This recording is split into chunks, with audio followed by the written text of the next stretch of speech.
नमस्कार मित्रों, TV 20 news पर मैं हूं आपके साथ अशोक वर्मा। अपने क्षेत्रों की खबरों को देखने के लिए बने रहिए टीवी 20 न्यूज पर। अब शुरुआत करते हैं ताजा तरीन खबरों का सिलसिला। आजमगढ़ के सगड़ी तहसील क्षेत्र के महावतगढ़ ग्राम सभा में भागीदारी संकल्प मोर्चा के तहत पंचायत चुनाव को लेकर बिगुल फूका तो प्रदेश में सरकार बनाने का खाका खींचा। इस दौरान प्रदेश व केंद्र सरकार पर जमकर भड़ास निकाली। 10 छोटे दलों को मिलाकर बनाएंगे सरकार। अखिलेश से भी बैर नहीं। बीजेपी हिंदू मुसलमान को लड़ाकर राजनीति करना चाहती है।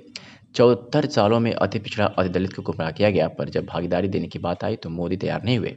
पूरे प्रदेश में 1700 थाना है, पर कुछ जातियां ही लाभ ले रही हैं, जिसका जवाब ना तो मोदी के पास है ना ही योगी के। हिंदू के नाम पर ठगा जा रहा है। सरकार बने तो शिक्षा बिजली मुफ्त देंगे, पर इसके लिए हमें अपनी भागीदारी सुनिश्चित करनी होगी। डॉक्टर अंबेडकर ने जो हमें दिया उसे 74 सालों में सरकार ने लागू नहीं किया, मात्र वोट लिया, पर लाभ कुछ विशेष जातियों को दिया।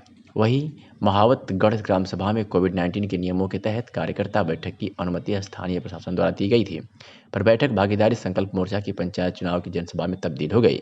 मुख्य अतिथि के रूप में ओम प्रकाश राजभर, सुहेलदेव समाज पार्टी व अनिल चौहान क्रांति समाज पार्टी के राष्ट्रीय अध्यक्ष मौजूद रहे।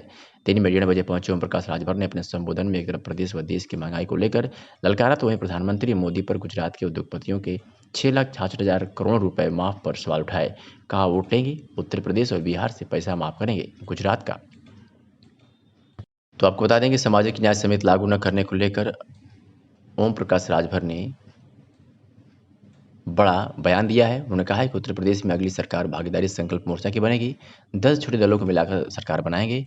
गरीबों को मात्र ठगा गया है कि सरकार बनेगी तो कहाँ तक ये हो पाएगा संभव, क्योंकि ये तो पूरी तरह से समाजवादी का गढ़ लगता है सर। देखिए, एक समय था कि ये समाजवादी का गढ़ था। अब आपको मई के लास्ट में दिखाएंगे कि ये गढ़ भागीदारी संकल्प मोर्चा का बनेगा।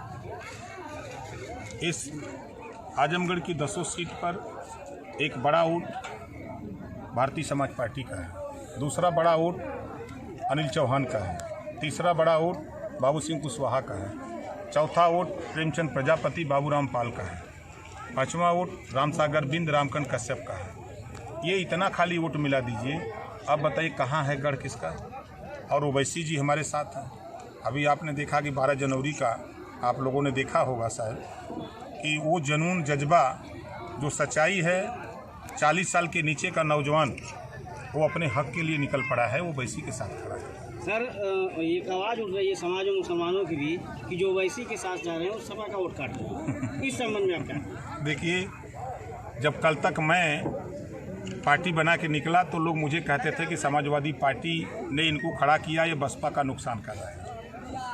और इसी तरह जो भी पार्टियां उभरती हैं तो उनको कोई ना कोई आरोप प्रत्यारोप लगता है। ओवैसी जी तो साफ साफ कह रहे हैं कि हक हमको दे दो भाई।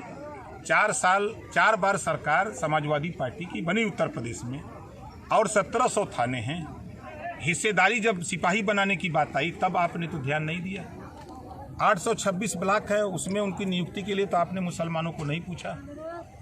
तो फिर किस बात के लिए आप इस बात को कह रहे हो कि समाजवादी पार्टी का नुकसान कर रहे हैं? समाजवादी पार्टी को नुकसान अगर समझ में आता है तो हमें हमारे मोर्चे में। सर, आज़ादी से लेकर अब तक हर पार्टियां आई दलित उत्थान की बात करती रही, लेकिन दलित आज भी जहां का तहां पड़ा हुआ है। जैसे बहन कुमारी मायावती जी ने 4 बार मुख्यमंत्री का पद इनको मिला, लेकिन दलित जहां का तहां रह गया। क्या ये मोर्चा कुछ उनसे हटकर करेगा या सिर्फ भाषण ही रह जाएगा मोदी? देखिए, जो आप कह रहे हैं हम इस पे विश्वास नहीं करते। आज़ादी के बाद जो बाबा साहब डॉक्टर अंबेडकर ने जो व्यवस्था दिया, उस व्यवस्था में प्रगति हुई है। आज हमारे शेड्यूल कास्ट के 125 IAS हैं, हर जिले में 125 DM और SP हैं, 131 MP हैं, 1100 MLA